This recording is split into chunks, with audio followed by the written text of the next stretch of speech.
Hey everybody, welcome back to another episode of GG. I got Morgan back again as always, and today we're talking about the new wave of consoles that are coming out because the PS5 just announced.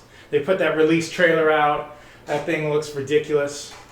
Give me your thoughts on it since you're an Xbox guy. Okay, so since me being somewhat Team Xbox / Team Nintendo, I keep up with them more so, but I would say the lack of them not being at E3 has made me not focus on them as much. Who, Sony? This year when they went there? Okay. Yeah, so their panel wasn't there. Yeah. And I'm slow to getting around to some of the information these days, but I haven't seen the new trailer yet, so enlighten me some. So with the new trailer, the hardware's obviously been upgraded, but the big thing, I guess you'd say, is that now you have almost a classic design in the center of the old PS1. It's kind of circular, but on the outsides it's got like squared round edges. It's hard to explain for that. But yeah, a little more organic, yeah. Yeah, and then in the front it has a tray that can open and close to hide all your ports and everything like that if you do wish to attach, obviously, because it's, we're going very wireless. It's been like that for years.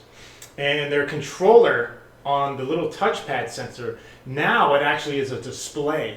So it's a touch display.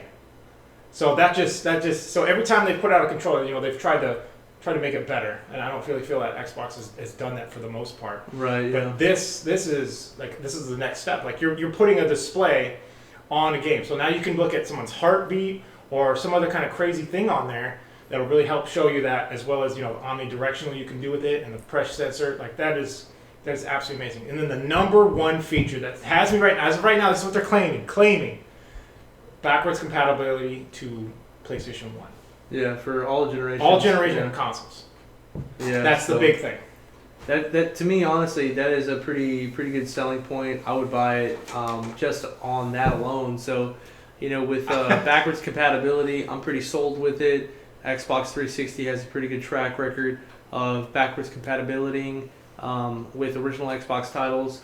So seeing that with Xbox One X, and they're starting to get a lot of their old licenses reacquisitioned through some of their other publishers, it's really nice to see. So with PlayStation and Sony taking that by the mantle and kind of assuming leadership with that is pretty interesting, as well as them paving the way for more modern controller schemes. I would say, hats off to them if they are full-fledged patenting this idea. Hopefully, we'll see.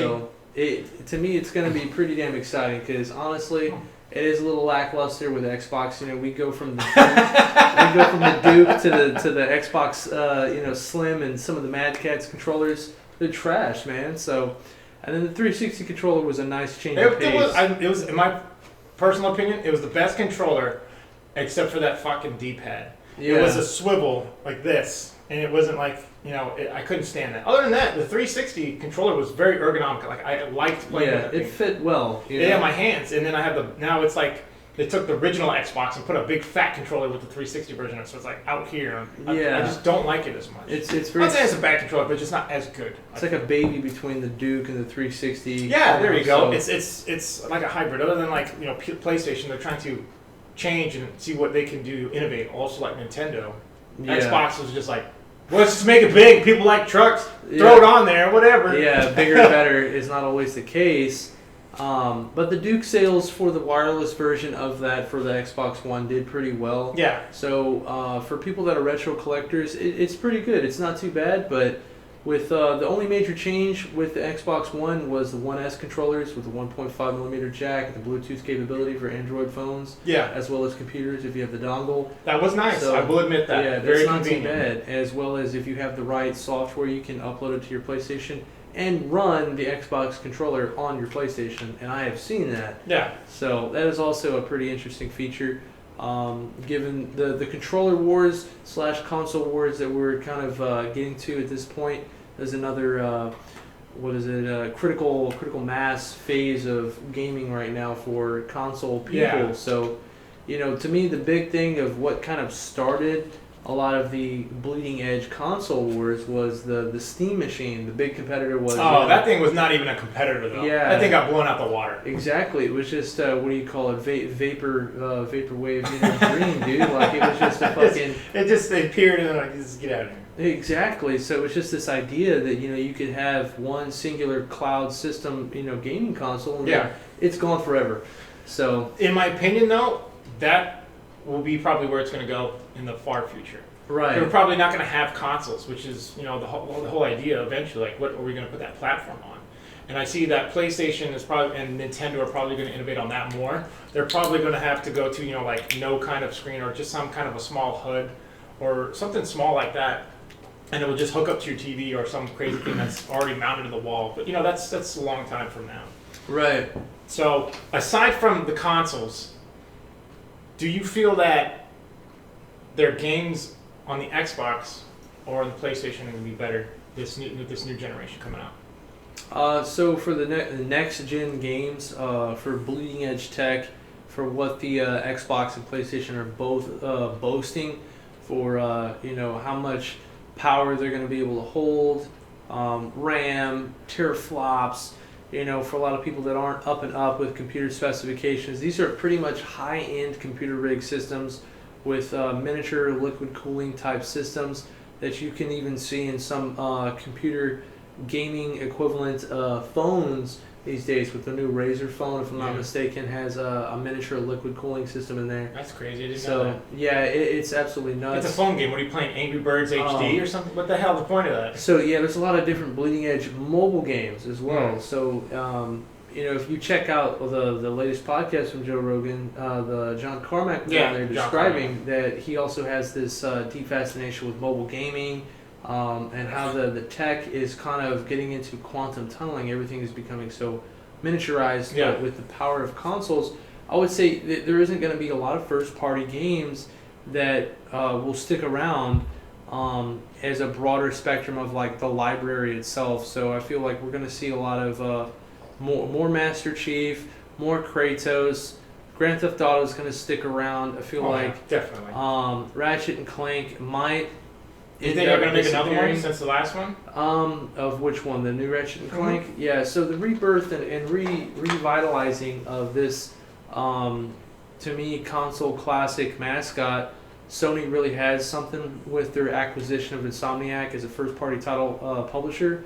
So to me, that it is going to be essential for Sony to take advantage of that, to have that first-party library dive deeper, you know what I mean? I understand what you're saying. With Xbox Game Studios, I just don't see that happening with their lack of diversity. What do they have? They have Halo, Gears, Forza, and that's it. About it for now. It's been like for how long, too? Yeah. Because that's all they wrote on. Once after Gears came out and all the other Halos, there hasn't really been, I feel like, a game on the PlayStation, on the Xbox, that I had to have, or like, my friend has this, and I have to play it. But on the PlayStation, there's always been something. And then they just rebooted. It's kind of a reboot, but it's not. It was God of War. So they kind of restarted it over. Like, all right, let's continue it, but let's start from scratch. Let's change everything. And it turned out to be one of the best games I've played recently. It blew my mind. It was so much fun. I didn't want to put it down. Yeah, man, it's interesting. The way that people feel about that new God of War was the same way that I felt about the PS4's launch title, the Order 1886. Okay. Given with Santa Monica Studio was the lead designer for the new God of War, they used the same game engine that they used for Order 1886. Oh, yeah. Well, it looks beautiful. Yeah. You can't tell me that. Yeah. I was like, wow, this is going to be awesome. And then the gameplay is all the bosses. Because what happened was I heard it had a really bad development cycle, and they had to change a lot of stuff, and they got to cut a lot of corners, and the boss fights were the same. Like it was so minimalistic, and the game was super short because of it, because they had to cut all this stuff out, and it seemed like they were just putting funds into other games because they didn't think it was going to turn out so well. I don't know. Yeah. So Ready at Dawn was their lead kind of a publisher. So the designer Santa Monica Studio. They had all these great ideas, and it was kind of like a Bungie Activision thing where it was kind of this love-hate relationship. Okay. So Ready at Dawn owns the rights to Order 1886, but they had so much more envisioned, right? Oh yeah. So to me, it's kind of sad that you have so many people demanding a sequel because they had full-blown multiplayer designed for it. They had full-blown larger scale boss battles, a more in-depth co-op campaign experience, Yeah. and as well as their own take on a more steampunk version of the Mhm. Knights Templar. And it looked great. I Exactly. really like that idea. So. And it really had me going. So if we could see more first-party titles from Sony coming like that, I think that it's going to be definitely a tough battle, especially for Microsoft. Because to me, being a large Assassin's Creed fan, spoiler alerts, but at the end of Order 1886, you're playing as like a proud Knight Templar. Hunting down vampires and werewolves, and then you come into contact with an assassin, with the Assassin Brotherhood of the English division. So in Britain, Wow. you have, I forget her name, but this assassin from India who was trying to enlighten this one. Gosh, I can't think of his name, but. Yeah, Sir Galahad. So Sir Galahad, he comes in contact with her, and it's really a cool experience. So it's very reminiscent of the first Assassin's Creed when Altair, gosh, I can't think of his wife's name, but comes into contact with his wife, who was a head honcho Templar, Yeah. and they work together. So it's kind of that yin and yang experience that you want to see, but that type of storytelling is reflective of the yin and yang of such fire and such ice with Kratos and his son in Yes. Santa Monica Studios God of War. So to me it's badass, but as far as the life expectancy of these consoles is really dependent on their first party titles. Yeah. I feel like Xbox has really dropped that ball. So hopefully Yeah. in the future we'll see if they do anything else. But that's going to do it for today's episode. As always, thank you for having you on the show, and thanks for watching, guys.